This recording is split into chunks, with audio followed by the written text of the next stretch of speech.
مولاي صل وسلم دائما أبدا على حبيبك خير الخلق كلهم مولاي صل وسلم دائما أبدا على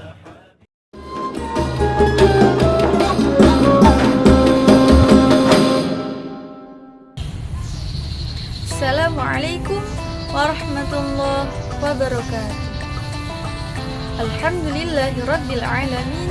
Segala puji bagi Allah yang telah melimpahkan kepada kita semua nikmat iman, Islam, kesehatan, serta kesempatan untuk kembali bertemu dan beribadah kepada Allah Subhanahu wa taala di bulan suci Ramadan. Salawat serta salam semoga senantiasa tercurahkan kepada junjungan kita Nabi Muhammad SAW beserta keluarga, sahabat, dan seluruh umatnya hingga akhir zaman. Hadirin yang dirahmati Allah, setiap dari kita pasti punya sahabat. Ada yang sahabatnya kolak, gorengan, bahkan alarm sahur yang bunyinya keras tapi tetap kalah oleh selimut.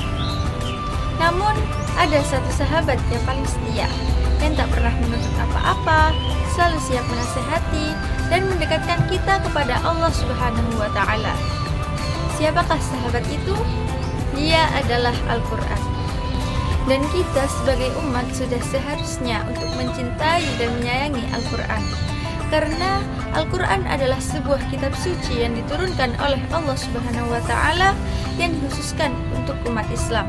Maka dari itu, jadilah sebuah sahabat sejati, penolong kita semua baik di dunia maupun di akhirat. Cara yang pertama yaitu melafalkan atau membacanya. Membaca Al-Quran merupakan suatu kewajiban bagi umat Islam, dan Al-Quran bisa menjadi penolong pada hari kiamat kelak. Seperti dalam sabda Rasulullah SAW yang berbunyi, Iqra'ul Qur'ana fa innahu ya'ti yaumal qiyamati syafi'an li ashabihi. Yang artinya, bacalah Al-Quran karena sesungguhnya ia akan datang pada hari kiamat sebagai pemberi syafaat bagi para pembacanya. Hadis riwayat Muslim. Bayangkan hadirin, di mana pada hari kiamat kelak ialah hari yang sangat menakutkan. Dan Al-Quran datang membela kita dan berkata, "Ya Allah, dia sering membacaku."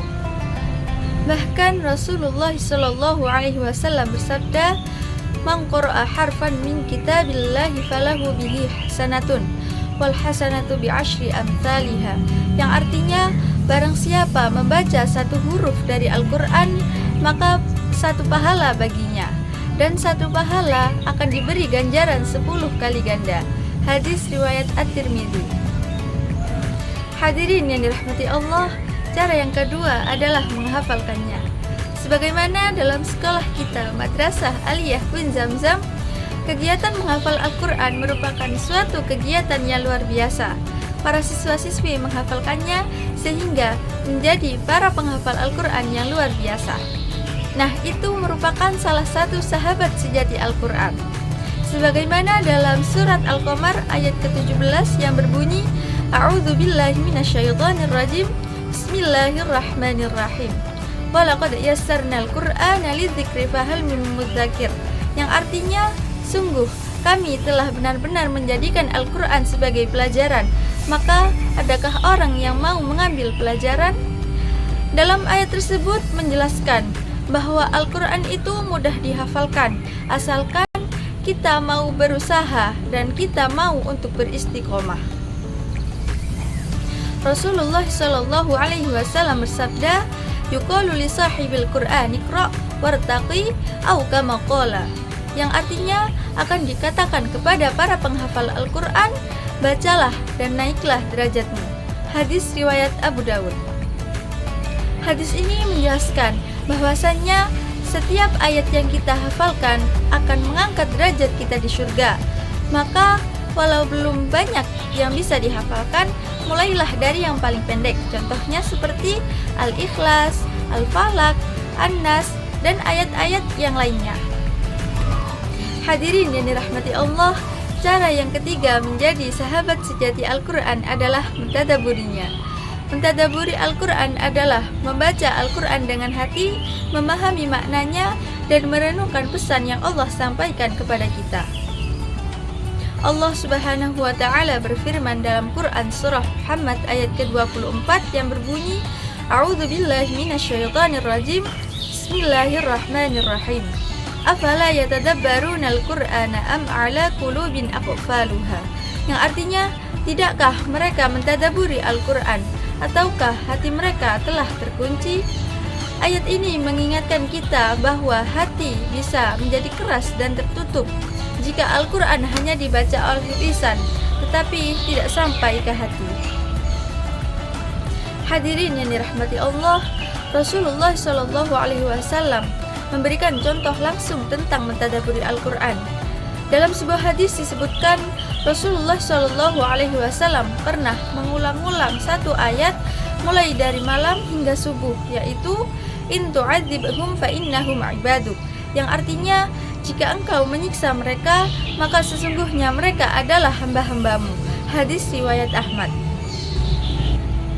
Dalam hadis tersebut menjelaskan bahwasannya Rasulullah SAW tidak langsung membaca banyak ayat Al-Quran, tetapi membaca satu ayat kemudian merenungi maknanya hingga masuk ke dalam hati.